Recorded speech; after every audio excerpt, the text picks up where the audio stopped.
Dear students, welcome to our channel Read Med Prep Academy. Today we are going to discuss about human reproduction. Part 3. Part 3 is about female reproductive system. What are the different parts of the female reproductive system?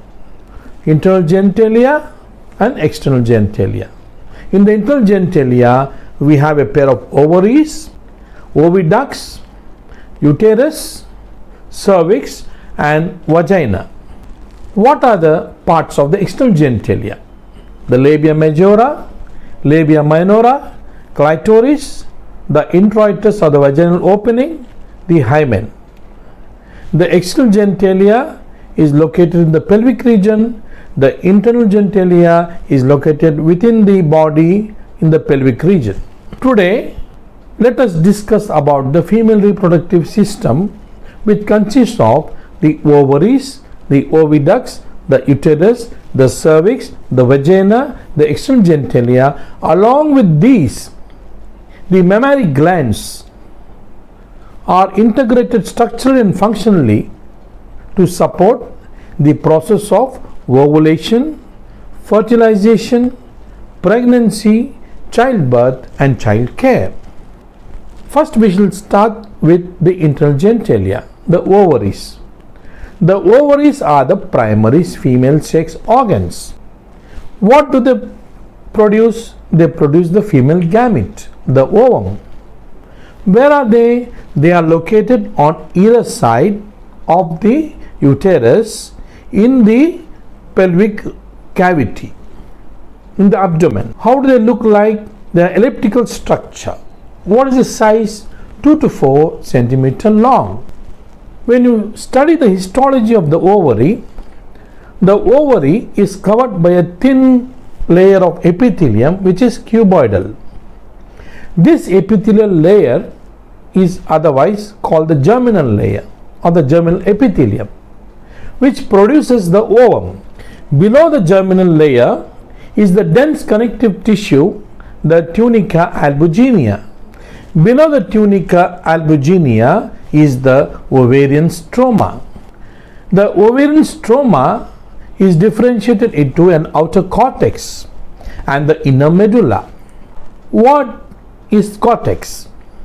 The cortex of the ovary appears dense and granular due to the presence of multiple ovarian follicles in various stages of development. In medulla, there is a loose connective tissue which is a neurovascular area where there are abundant blood vessels and nerve fibers. The ovary remains attached to the pelvic wall by various ovarian ligaments called mesovarium. What are the female accessory organs? One is the fallopian tubes.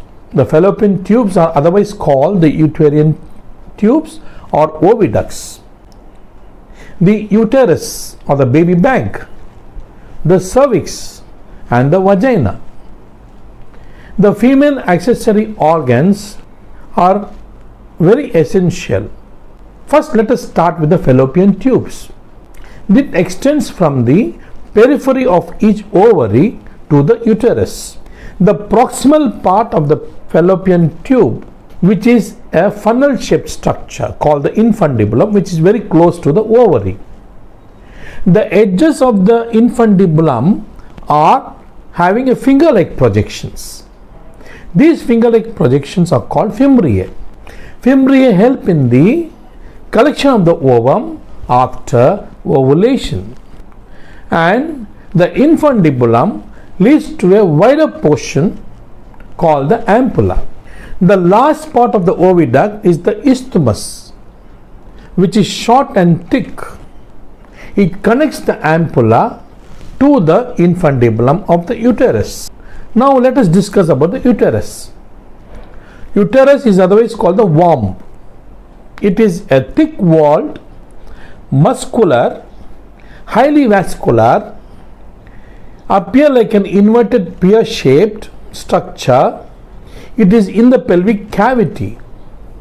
Where is it located? It is located between the rectum behind and the urinary bladder in the front. The major portion of the uterus is the body, and the upper portion of the uterus is a rounded region which is called the fundus. The uterus is made up of 3 layers of tissues. The outermost layer is called the perimetrium. The middle layer is thick and muscular. This layer is called the myometrium, and the inner glandular layer is called the endometrium. What is the function of the different layers? The endometrium undergoes slightly changes during the menstrual cycle. The myometrium, which is made up of muscle tissue, it exhibits strong contractions during childbirth or parturition. The third part is the cervix. The uterus continues downwards and opens into the vagina through a narrow portion called the cervix. The cavity of the cervix is called the cervical canal. It communicates with the vagina through a small opening called the external cervical orifice, and it opens into the uterus through an internal orifice. The cervical canal, along with the vagina, forms the birth canal during parturition. Now, what is vagina? It is a large fibromuscular tube. It extends from the cervix to the exterior introitus. It is the female organ of copulation. The female reproductive structures that lie external to the vagina are called the external genitalia or the vulva. What are the parts of the external genitalia in the female? It's labia majora, labia minora, clitoris, introitus, and hymen. Let us see one by one. The labia majora are 2 prominent longitudinal folds of skin that extends downwards and backwards from the mons pubis to the perineum. And what is labia minora? They are the folds of skin that are present inner to the labia majora. They cover the fat and the smooth muscle and meet along the midline above the vaginal opening. They cover and protect the urinary and the vaginal openings as well as the clitoris. What is clitoris? Clitoris is homologous to that of a penis in males. It lies at the junction of the labia minora and just above the urethra. What are the parts of the clitoris? It contains the glans, the body, and the roots of clitoris or the crura. What is vulva? The clitoris, the labia majora, the labia minora, and the vestibule together is called the vulva. The vulva has all these parts together. And what is introitus? The external opening of the vagina is called the introitus. Where is it present? It is present below the urethral opening. The vestibule surrounds the opening of the vagina or the introitus. What are the different glands that are present? One set of glands is called the Bartholin's glands, otherwise called the greater vestibular glands. They are located on either side of the opening of the vagina in the lower part. What do? They secrete mucus to lubricate the vagina, and these glands are homologous to the glands of the bulbourethral glands of the male. And what are Skin's glands? Skin's glands are located on the anterior wall of the vagina and around the lower end of the urethra. They secrete a lubricating fluid, and the Skin's glands are homologous to the prostatic glands of the males. Skin glands are a pair of glands, whereas prostate gland is single in the males. What is hymen? The external opening of the vagina is partially closed by a ring of tissue. That is called hymen. Hymen is often torn after the first coitus or copulation or sexual activity. However, in some it remains intact even after sexual activity. Sometimes the hymen may be stretched or torn due to sudden fall or injury, or may also be due to strenuous physical activities such as cycling, horse riding, etc. So, it cannot be considered as an indicator of women's virginity. This is what we have discussed about the internal and the external female reproductive organs. Now, what are mammary glands? Mammary glands are modified sweat glands. They are present in both sexes, but in the males they are rudimentary, they are small and they are not active, whereas in the females they are very functional. A pair of mammary glands are located in the upper part in the thoracic region. What does it contain? They contain a glandular tissue and variable quantities of fat with a median nipple. The nipple, which is present in the center of the breast tissue, is surrounded by a pigmented area called the areola. So what is nipple? Nipple is the central portion of the breast, and this has openings for the ejection of milk during breastfeeding. In the areola, there are several sebaceous glands. These glands are called areolar glands. They are found on the surface of the areola. What is the importance of these glands? They reduce cracking of the skin of the nipple. When we go the internal structure of the mammary gland, they consist of 12 to 25 lobes. Each lobe is separated by fat and connective tissues, and each lobe is made up of many lobules. Each lobule contains acini or alveoli.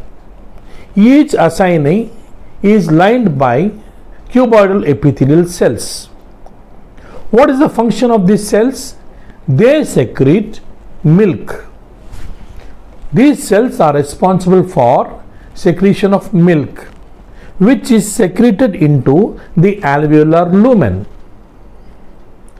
Now, when we study about the duct system of the mammary gland, we have acinar ducts or alveolar tubules, then the secondary tubules. These secondary tubules join together as the mammary duct, then the ampulla of the lactiferous sinus, then the lactiferous duct which opens out in the nipple. The alveoli open into the mammary tubules. These mammary tubules again join to form the mammary duct. Several mammalian ducts join to form the mammary ampulla, which is connected to the lactiferous duct. So mammary ampulla stores milk. Under the nipple, each lactiferous duct expands like an ampulla, which is the reservoir of milk. Each lactiferous duct from the ampulla opens out through small pores on the surface of the nipple. Now, what about the development of the mammary glands? Normally, the breast development begins at the age of puberty from 8 years to 13 years and slowly progresses and is mature enough at the age of 19 years. In non-pregnant women, the breast tissue is underdeveloped and the breast size is largely due to the fat that is present inside the breast. Whereas in pregnant women, the breast tissue slowly enlarges. In lactating mothers, the size of the breast is big and large, and the glandular tissue is very much enlarged and it is engorged with milk. The size of the breast does not have any influence on the efficiency of lactation. So that's all for today, friends. Hope you have understood very well about the female reproductive system. Thank you very much. Please subscribe, like, share our channel Read MedPrep Academy. Don't forget to log on to www.readmedprepacademy.com. Our Facebook ID is Read MedPrep Academy. If you have any questions regarding the class today, please type your questions in the comment box. We will answer your queries. Thank you very much.